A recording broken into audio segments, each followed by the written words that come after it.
Imagine que você viveu naquela casa por 20 anos e nada estranho aconteceu. E de uma hora para outra foram vários eventos bem bizarros. E esses eventos começam a deixar você meio bitolado, né? Afinal, quem será que está fazendo isso? Pois é. Essa é a história real e estranha que aconteceu com a família Prescovitch. Sexta estranha com gente esquisita. Olá, meus queridos estranhos e estranhas, tudo bem com vocês? Sejam muito bem-vindos aqui ao canal, onde eu conto casos criminais reais algumas vezes por semana. Estamos aqui mais um dia de calor, né, gente? Porque a gente reclama quando tá chovendo, quando tá calor, porque é isso mesmo, faz parte da gente reclamar do tempo. Não esqueçam de se hidratar e fiquem de olho aí nos seus bichinhos, tá? Gente, vamos falar do caso de hoje, porque vocês vão entender essa história comigo e quando chegar ao final, nossa, vamos lá.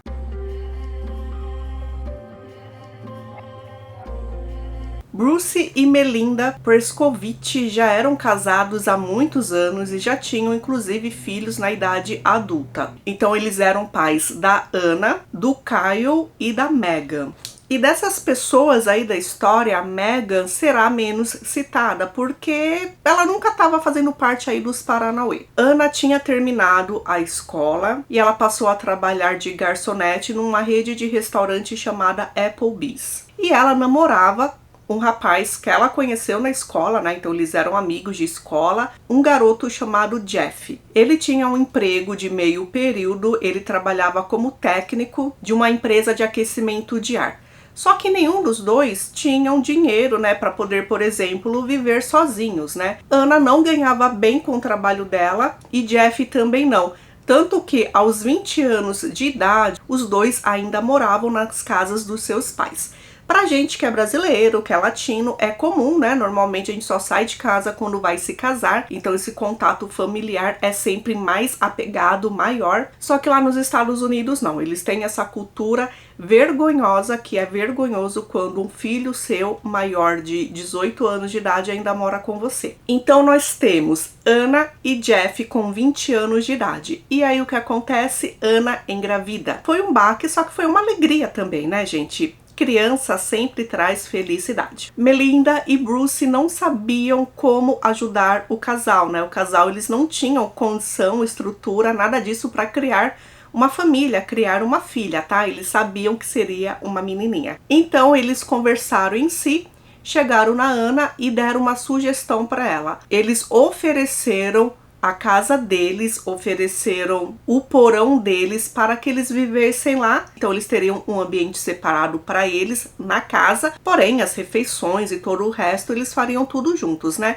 Eles não teriam essa despesa. Então pediram para Anna conversar com o Jeff e ver se eles aceitavam. E era, né, gente, uma família ali para ajudar na criação de uma criancinha. Enquanto Anna precisasse trabalhar, ia ter sempre alguém ajudando. E aí Jeff topou e ele se mudou então para casa da família em junho de 2016, quando a bebezinha nasceu. E foi aí, gente, quando o Jeff se mudou, quando a bebê nasceu, quando tinha uma nova família vivendo no porão, que coisas estranhas começaram a aparecer. Nos primeiros dias que Jeff se mudou, ele estava com Anna e com a bebê no andar principal da casa, quando ele vê pela janela da cozinha uma coisa bem bizarra que não costuma acontecer. Ele vê 4 pessoas do lado de fora, no gramado deles, fumando e olhando diretamente para dentro da casa. Quando Anna viu aquela atitude do marido, né, porque ele estava olhando assustado para fora, ela também foi olhar e aí ela ficou com medo. E ao invés dessas pessoas irem embora, eles estavam chegando cada vez mais perto da casa. Eles estavam ali, por exemplo, onde eles tinham um trampolim. Eles estavam no quintal de uma outra casa. Isso não é comum acontecer. Então, Anna, assustada, telefonou para a polícia, enquanto Jeff ficava olhando, né, com medo também daquela situação. E quando a polícia chegou, não se sabe então se de repente eles perceberam o carro de polícia vindo de longe, eles foram embora. Quando a polícia chegou, não tinha nada ali, sabe, para eles poderem conversar com alguém, interrogar ninguém. E eles acharam estranho porque se eram 4 pessoas que estavam fumando ali no quintal deles, eles não encontraram nenhuma cinza de cigarro, nenhuma bituca, nada disso. Porém, eles fizeram a queixa, disseram que infelizmente não podiam fazer nada para que ficassem de olho e precisando de ajuda mais uma vez era só chamá-los. A polícia chegou bem rapidamente, só que mesmo assim não deu tempo. Novembro de 2016, outra coisa estranha acontece. Dessa vez, Ana está sozinha com a filha, também no andar principal. Ela está brincando com a menininha quando ela escuta o barulho das portas de vidro do fundo. Essa porta dos fundos realmente é a porta que leva para o quintal. Ela imaginou que alguém da família chegou e esqueceu a chave, estava forçando a entrar por lá, né? Ela pegou a menininha e foi pro fundo da casa. Só que quando ela chegou lá, o homem encapuzado que estava tentando abrir a porta não era ninguém que ela conhecia. Então ela corre para o andar de cima, onde ficam os quartos, né, dos pais e dos irmãos, e ela telefona para a polícia. Logo que a polícia chegou, também não tinha indício de que alguma pessoa estivesse ali, né? Então, mais uma vez, eles não puderam fazer nada. Dezembro dá uma trégua, então teve o Natal, o primeiro Natal da menininha. Vocês podem ver aí que tem uma foto de família, né, de todos eles que moram nessa casa e cada um com a sua diferença. Porém, era sim uma família. Olhando para essa foto, eu veria ali só estranhamente, fora do contexto, o pai, o Bruce, né? Então todo mundo parece bem confortável e ele não parece, né? Porém, é só uma observação de alguém que viu uma foto aleatória minha. Só que 2017, não, as coisas continuariam estranhas. Em janeiro de 2017, algo mais forte aconteceu. Bruce levantou para ir trabalhar e provavelmente o carro dele tinha ficado ali em frente à casa, não dentro da garagem, quando ele viu que a janela do carro dele estava quebrada e roubaram o notebook dele, que ele costuma deixar ali no carro, né? É uma pena, ele perdeu um notebook. A polícia foi chamada, é claro que a polícia acreditou naquela história, porém eles não tinham nenhuma pista, né? Ninguém viu nada. E eles falavam para a polícia que acontecimentos anteriores tinham sido denunciados, então eles acreditavam que tudo estava entrelaçado. Então, em julho de 2017, mais uma vez, só estão em casa Jeff e Ana. Eles também estão no andar de cima e dessa vez quem vê alguma coisa estranha pela janela é a própria Ana. Dessa vez são 3 homens que da mesma forma da primeira vez, no ano anterior, estão olhando para dentro de casa, olhando assim bem nitidamente, sabe? Tentando enxergar o que está acontecendo ali. Enquanto Ana vai pegar o telefone para ligar para a polícia, Jeff, já de saco cheio daquela situação, ele resolve pegar uma lanterna, né? Então acreditamos que tenha sido à noite, isso sempre é mais ou menos à noite, viu? Quando as pessoas estão dentro de casa, não tem muito movimento na rua. Então ele pega uma lanterna e ele vai atrás dessas pessoas. Ele vai tirar satisfação, né? O que vocês estão fazendo aqui no quintal da minha casa? Assim que ele chegou no quintal, ninguém estava mais. Ele viu a polícia chegando, a polícia também não viu ninguém estranho ali na região. E era uma pena, né, gente? Mais um caso que a polícia não chegou a tempo, porque as pessoas foram muito rápidas. Lembrando que a polícia já foi rápida em chegar. Em agosto de 2017, outra historinha aconteceu. Dessa vez estavam na casa Melinda, no andar de cima, no quarto dela. No andar principal estavam Ana e a filhinha. E aí, gente, o que aconteceu? Ana escutou a porta dos fundos, que é uma porta corrediça. Ela escutou quando estavam tentando abri-la. E aí logo ela pensou daquela primeira vez que isso aconteceu com ela. Então ela pegou a neném e ela foi andando bem devagarzinho para tentar ver quem estava do lado de fora. Ela queria ver se quem estava lá era alguém conhecido. E quando ela vê quem era Eram 2 homens grandes, adultos, desconhecidos. Ela tomou um susto e ela começou a gritar. Então, com o grito dela, os homens se assustaram e foram embora. Quando Melinda escutou a filha gritando, ela desceu rapidamente para ver o que tinha acontecido. Ana estava tão assustada que não conseguiu explicar, e a filhinha dela também estava assustada, né, com os gritos da mãe, que ela estava chorando. Então, naquele caos, Melinda pensou que tudo poderia estar associado àqueles acontecimentos bizarros e ela telefonou para a polícia. Quando a polícia chegou, Ana conseguiu explicar o que aconteceu, só que mais uma vez as pessoas fugiram sem deixar pistas. E aí vocês me falam, né? Pô, coloca câmeras. E foi isso que Melinda fez. Ela colocou câmeras sim na casa, né? No lado de fora.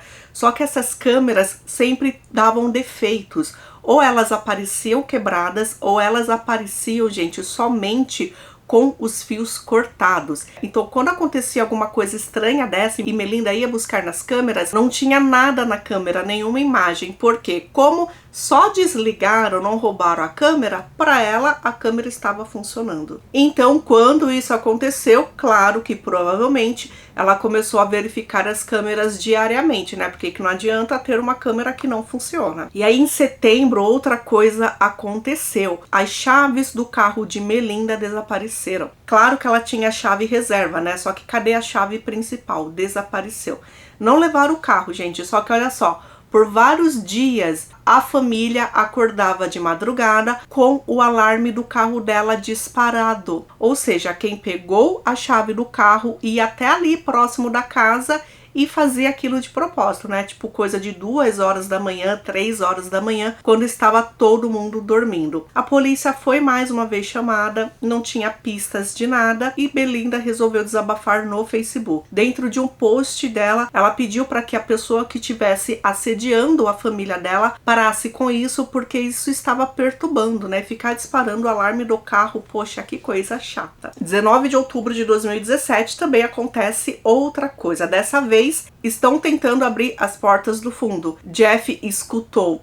Ele sabia dos fatos anteriores. Ele pegou o cachorro no colo para o cachorro de repente não correr lá para trás e assustar o cara. Ele começou a andar bem devagar e quando ele chegou por uma janela lateral que ele conseguiu enxergar quem era um homem alto, grande, de capuz, então ele não pôde ver o rosto, só que dava para saber que era um adulto. Nesse momento o cachorro latiu e aí o homem se assustou e foi embora correndo. Tá, tudo isso acontecia com a família, né? Quem poderia estar fazendo isso? Era uma pergunta assim que ninguém sabia responder. Melinda e Bruce eram queridos na sociedade, principalmente Melinda. Ela era uma professora, ela já dava aula ali na comunidade, ela tinha atualmente 49 anos e ela era muito querida. Vários alunos disseram que ela era aquela professora que estava sempre feliz, sorridente, você via que ela fazia aquele trabalho porque ela gostava e ela inspirava as pessoas, ela inspirava as crianças. E ela também era professora de futebol feminino, porque ela tinha praticado esse esporte na época da faculdade. Então era alguém que estava sempre socialmente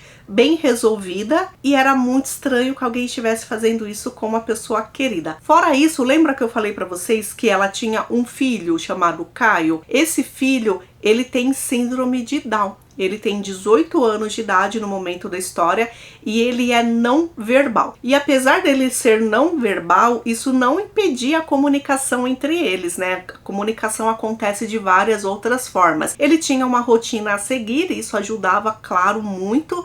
E Melinda fazia o possível no dia dela para deixar Caio feliz. Então, além de tudo, a missão de vida era deixar o filho dela feliz. Principalmente também porque ele era não verbal, então era difícil saber se alguma coisa incomodava ele. Porém, parecia para quem via que isso não era um problema. Caio estava sempre feliz, sorrindo, rindo, e era nítido que ele era feliz dentro da família dele. E o jovem casal Jeff e Ana estavam tendo seus planos também. Como eles estavam vivendo na casa dos pais de Ana, Jeff conseguiu juntar dinheiro. Eles estavam organizando o casamento e Jeff disse que tinha dado uma entrada para comprar uma casa, que foi um dinheiro que a avó deixou para ele. Melinda tinha concordado que pagaria todo o casamento, só que a responsabilidade de alugar o local da festa, e que também seria o local do casamento, e mandar os convites seriam responsabilidades do Jeff. O dia estava chegando, o casamento seria no dia 29 de outubro de 2017. Dali a 10 dias, né, somente daquele evento que Jeff viu o cara tentando entrar na casa. Dia 23 de outubro de 2017 era uma segunda-feira. Somente alguns dias depois daquela tentativa de invasão, Jeff, a filhinha e Bruce estão jantando no restaurante que Ana trabalha, e Ana também estava lá, então pode ser que ela tenha jantado junto com a família também. E depois de jantarem rapidamente, Bruce e Jeff voltaram para casa. Quando Jeff entrou na cozinha, ele encontrou Melinda caída no chão com uma poça vermelha ali ao redor do corpo dela. Rapidamente, ele, que já estava segurando a filha, ele só pegou Caio, porque Caio estava ali, ele pegou Caio pelo braço e saiu com as crianças. Imediatamente ele ligou para a emergência e Bruce simultaneamente ligou para a polícia, né? Quando eu falo emergência, eles já acionam se é polícia ou se é uma ambulância. Nesse caso, seriam os dois. Jeff contou para a atendente o que aconteceu, que chegou lá, viu a sogra daquele jeito,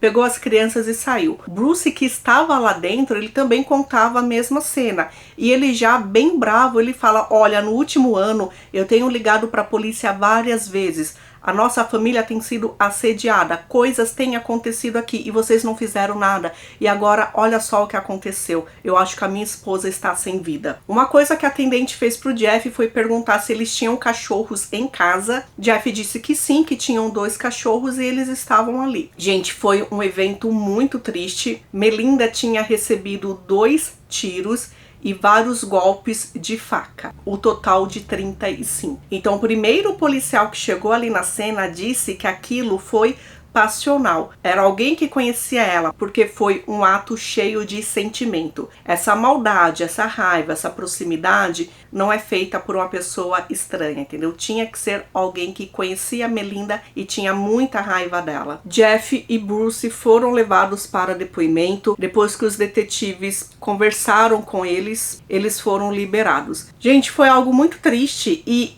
pensar que quando aquilo aconteceu com Melinda, Caio estava em casa é absurdo. Um garoto totalmente inocente, não é possível saber se ele viu ou não o que aconteceu. Em várias vezes que ele passou pela cozinha, ele viu a mãe naquele estado, tanto que quando Jeff chegou em casa e não estava conseguindo abrir a porta por algum motivo, quem abriu a porta para ele e para o pai foi o próprio Caio. Então, no dia 29 de outubro de 2017, que seria o casamento de Jeff e Ana, que Bruce e Melinda deveriam estar comemorando aquele dia, que a família deveria estar comemorando aquele dia, a família estava enterrando Melinda. E as pessoas principais que levaram aquele caixão tinham sido Bruce e Jeff. A comunidade estava assustada. Era a semana do Halloween. O Halloween estava próximo. Teriam muitas crianças ali na rua, muitas pessoas. Enquanto tudo isso acontecia, claro, os detetives estavam investigando. Os membros da família foram chamados para interrogatórios. Jeff, o noivo de Ana, disse que a família não era tão perfeita como parecia ser. Ele retratou Caio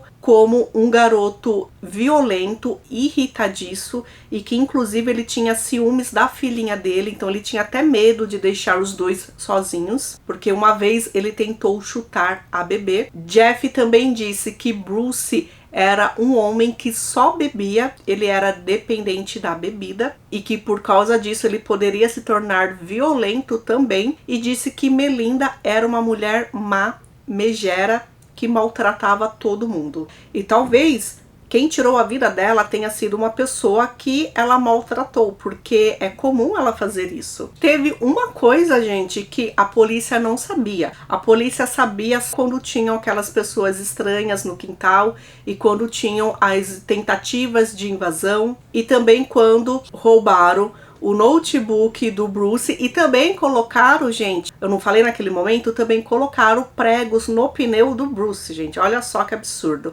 Então isso a polícia sabia, só que a polícia não sabia os desaparecimentos de dinheiro que aconteciam dentro de casa. Pois é. Então Ana disse que o dinheiro dela sumiu várias vezes. Você tá lá dentro de casa, no balcão da cozinha, é onde costumavam deixar as bolsas, as carteiras. E várias vezes ela via que a carteira dela tinha desaparecido. Então ela precisou comprar várias e várias vezes carteiras novas. E de repente apareciam as carteiras antigas, sem dinheiro, sem nada, só a carteira antiga. Muitas vezes também essas carteiras estavam dentro do quarto do Kyle. O detetive perguntou para ela então se Kyle poderia estar fazendo isso, roubar as carteiras, e ela disse que não, que Kyle tinha o costume sim de pegar coisas, só que não de esconder. Ele gostava de pegar e ficar com ele, então todo mundo via que estava ali com ele. Também perguntaram, né, se ele poderia ser a pessoa que roubou as chaves, né, da Melinda, e ela também disse a mesma coisa, que ele gostava da chave do carro sim, porém ele não escondia, ele ficava só segurando a chave, sabe? Ele era muito cuidadoso e ele depois entregava. Ana começou a guardar o dinheiro dela dentro do sutiã com ela. Ela falou que sabia que não era higiênico, que não era o correto, só que ela só tinha certeza que o dinheiro não desapareceria se estivesse grudado no corpo dela, e foi isso que ela fez. Bruce disse que aquele dia específico não tinha nada de diferente na rotina da família. Bruce sempre é o cara que acorda mais cedo, ele acorda entre 5 e 5 e meia da manhã, então ele já vai tomar banho, e aí depois que ele toma banho, ele dá banho no Kyle, arruma o Kyle porque ele vai para a escola, né? Ele tem a escola especial que ele frequenta. E sempre quando ele desce o Kyle, Melinda já está no andar de baixo. Então já nos últimos meses, Melinda nem tem subido para o quarto porque ela tem dores no corpo e também fibromialgia. A gente sabe que é bem doloroso, né? Então para impedir esse sobe e desce, ela tem dormido várias vezes ali no sofá. Então ela já está embaixo preparando o café da manhã dele, e aí depois ela vai se arrumar para sair para ir para a escola. Então a rotina da família era essa, não tinha nada de diferente. No interrogatório deu para perceber que Bruce era um pouco assim relapso, né? Então ele tinha essa participação na vida do Kyle, só que ele não soube responder quando perguntaram que tipo de medicamento que Kyle tomava, quantas vezes ao dia. Ele só disse que recentemente sabia que houve mudança, porque o médico mudou e porque Melinda avisou. Só que assim, quem cuidava de tudo isso era Melinda. Melinda também cuidava de todas as contas da casa, então ele não sabia nada disso, gente. Ele deixava Melinda cuidar de tudo porque ele dizia que ele não era bom nisso. Ele também chegou a falar dos sumiços do dinheiro. Então, a primeira quantidade de dinheiro que começou a faltar era exatamente relacionado às aulas de futebol que Melinda dava. Então, ela recebia cheque dos pais, cheques de 300, 400 dólares, e esses cheques desapareceram. Eles procuravam a casa inteira e esses cheques nunca apareceram. Além das quantias, né, de dinheiro aí que de repente desapareciam, várias vezes ele sentia falta de dinheiro. Só que Bruce, ele perde as coisas, ele guarda em lugares que não eram para guardar e depois ele não se lembra. Ele achou que aquilo foi por ele ser desorganizado mesmo, né? Só que aí ele sentiu várias vezes sim que faltava dinheiro, porque ele sempre pagava o bolão da loteria para o pessoal do trabalho. E aí várias vezes ele chegava lá para fazer o bolão, para fazer o joguinho, e o dinheiro não estava lá, onde sempre estava. Então por isso sim, ele acreditava que sumia, só que ele não tinha certeza se todo aquele dinheiro que sumiu dele, da carteira dele, foi alguém que fez ou foi porque ele esqueceu, né? Às vezes ele gastou e não lembrava. Então no decorrer aí da história até foi citado que ele e Ana têm TDAH, que é déficit de atenção. E toda vez que Bruce falava desses desaparecimentos, ele disse que em nenhum momento ele desconfiava do Jeff, porque o interrogador estava colocando o nome do Jeff ali. E ele falava assim, não tô falando que foi ele, tá? Foi isso que aconteceu, só que isso não significa que foi o Jeff. Ele estava defendendo o Jeff. Ele estava com medo que ele parecesse ser um suspeito. Com esses interrogatórios, olha só o que a polícia descobriu. Primeiro que Jeff não trabalhava. Ele dizia que trabalhava em meio período naquela empresa de ar-condicionado. Não, ele se apresentou à polícia como desempregado. Aquela casa que ele disse que tinha comprado, já tinha dado uma entrada e logo ele moraria lá com Ana e com a bebê, nunca houve essa compra de casa, essa casa nunca existiu. Ana, na verdade, ela disse que Bruce sempre dava uma desculpa para não levar ela na casa. Ela nem sabia o endereço da casa, ela nem sabia que casa seria. Porém, ela confiava que ele estava fazendo isso. Então, olha só, a personalidade de Anna era bem parecida com a personalidade do pai de Bruce, que deixava a Melinda cuidar de tudo. Também descobriram que Bruce nunca marcou o casamento. Na verdade, ele até tinha selecionado o local do casamento que ele pagaria, porém, dias antes da morte da Melinda, telefonaram para ela falando: olha, o cartão dele não foi autorizado, passamos aqui 14 vezes, todas as vezes foram negadas, ou seja, o local aqui não foi pago,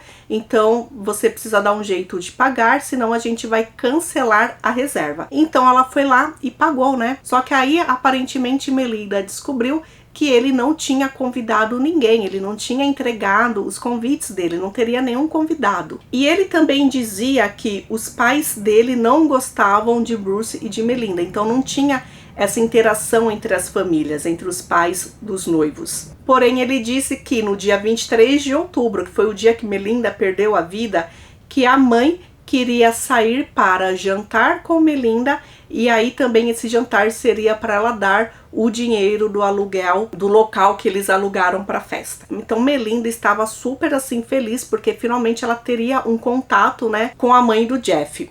No decorrer aí do dia, Bruce disse que o local do encontro, que seria um restaurante, mudou várias vezes, até que, mais tarde, Melinda mandou uma mensagem para Bruce falando ir para tal restaurante que eles jantariam juntos. Ele achou estranho porque não era forma de escrever que Melinda escrevia, só que mesmo assim ele apareceu lá. Melinda não apareceu, ele ligou de volta, ela não atendeu, e aí ele começou a receber mensagens tanto de Anna quanto de Jeff falando que o local tinha mudado, que poderia ser no Applebee's. E lá no Applebee's, como Bruce não tinha contato com Melinda, eles jantaram mais rapidamente para voltar para casa, e daí encontraram aquela cena. Esse jantar da mãe do Jeff com a família nunca iria existir, ele nunca falou disso para a mãe, ele nunca convidou a mãe, nunca teria também o pagamento daquele valor. Então assim, ele estava manipulando todos da família, e por terem TDAH, Bruce e Anna eram fáceis de manipular. Aquelas pessoas que apareciam ali, que Anna via, eram pessoas contratadas por Jeff. Ele chamava lá uns conhecidos para dar um susto na família. E às vezes que ele mesmo via alguém, era o próprio Jeff que inventava, sabe? Então assim, vejam que as coisas aconteciam principalmente quando ele estava sozinho com Anna, porque Anna era fácil de manipular. Ela acreditava no que ele falava. Bruce também, só que Melinda não. Então Melinda era a pessoa que batia de frente, falava: olha, isso que você falou não bate, porque, sabe, você já contou aquela história antes, entendeu? Então ele era pego na mentira, porque Melinda tinha o raciocínio ágil. Então daí ele criou uma raiva tremenda da Melinda. Pode ser que ela tenha pego alguma coisa na câmera de vigilância, pode ser. Alguma coisa aí aconteceu e aí ele fez isso com Melinda. Só que para a polícia não foi isso a versão dele, para a polícia não. Apesar de todas as evidências deixarem claro isso, né? Ele disse que estava lá no porão e Melinda tinha aparecido por lá, estava mexendo nas coisas dele e descobriu uma arma. E aí ela ficou muito brava com aquela arma, disse: não quero arma aqui, você tem uma filha, não sei o que lá, blá blá blá. O que não dá para acreditar, né? Porque a cultura do norte-americano é diferente com armas, né? Porém, ele disse que ela ficou bastante brava e também porque ela encontrou um teste de paternidade. Segundo ele, que a polícia nunca encontrou esse teste de paternidade, ninguém nunca viu relatório aí com a empresa, né, que ele disse ter feito. Ele fez um teste de paternidade para garantir que a filhinha era filha dele e realmente deu positivo. Só que Melinda disse que não, que deu negativo, então ele não era o pai, então ele teria que ir embora. Logo que começaram as investigações, uma faca foi encontrada no carro do Jeff. Essa faca tinha sido limpa, só que dava para perceber que ainda tinha vestígios de sangue. Foi levada para análise, descobriram que aquele sangue era sim o sangue da Melinda e que DNA no cabo da faca era DNA do Jeff, ou seja, ele segurou aquela faca e machucou a Melinda. Então, quando os policiais disseram que não dava mais para ele fugir, que tinham todas essas pistas, né, do DNA, e aí prenderam ele já acusando de ter tirado a vida da Melinda. E apesar da história maluca aí que ele deu do atestado de paternidade e da arma encontrada, realmente a história verdadeira ele não contou. E ele nunca mais disse nada sobre esse assunto. Ele disse que a arma seria encontrada dentro de um carro e esse carro estaria ali na casa dos pais dele. Chegaram lá, abriram o carro e além da arma também encontraram as roupas ensanguentadas que ele usou, né? Porque, enfim, ele fez aquilo com Melinda e respingos caíram nas roupas dele, então a calça com sangue foi encontrada lá no carro. A arma foi levada para ser analisada e foi constatada positivamente que as balas que saíram de lá foram as balas que tiraram a vida da Melinda. Jeff passou a ser conhecido como um cara manipulador. Ele percebeu que Anna e Bruce eram fáceis de manipular, só que Melinda não. Melinda já estava em cima dele. A polícia viu que um dos vizinhos dele tinha câmera e a câmera dos vizinhos dava para verificar ali o quintal da família. Então muitas vezes que Bruce disse que tinha homens ali, que só ele tinha visto, que Anna não tinha chegado a ver, por exemplo, aqueles 3 que apareceram,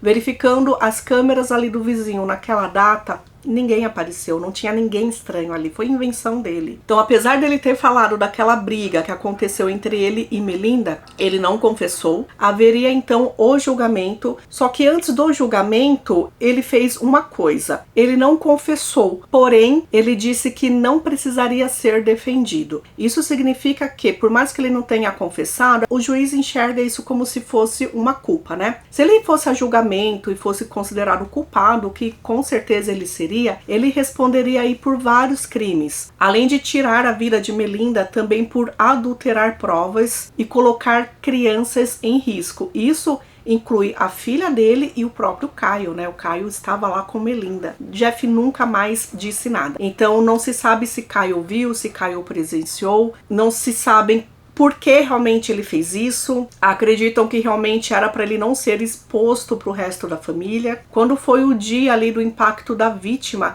que a família pode falar um pouco de como é viver agora sem aquele ente querido, Anna olhou para Jeff e disse que ela não o perdoa, que se dependesse dela, ele nunca sairia da prisão, que ele era um moleque, ela não poderia chamar de homem porque ele não era, ele era um moleque. E Bruce, por outro lado, ele quebrou o coração ali de todo mundo quando ele disse que Kyle não entende o que aconteceu. Então toda vez que a família sai para jantar em um restaurante, ele sempre fica perto de uma janela e ele sempre fica olhando para fora. Todo mundo sabe que ele está esperando a mãe dele chegar para o jantar. Isso é muito triste, né? Então, o juiz acabou determinando a pena dele, que foi a pena de prisão perpétua, só que com direito a condicional. Então, depois de 33 anos, ele poderá pedir a liberdade condicional e vai caber aí ao juiz do momento a concordar ou negar. Então é isso, gente. Esse é um caso de hoje. É um caso, assim, cheio de reviravoltas, né?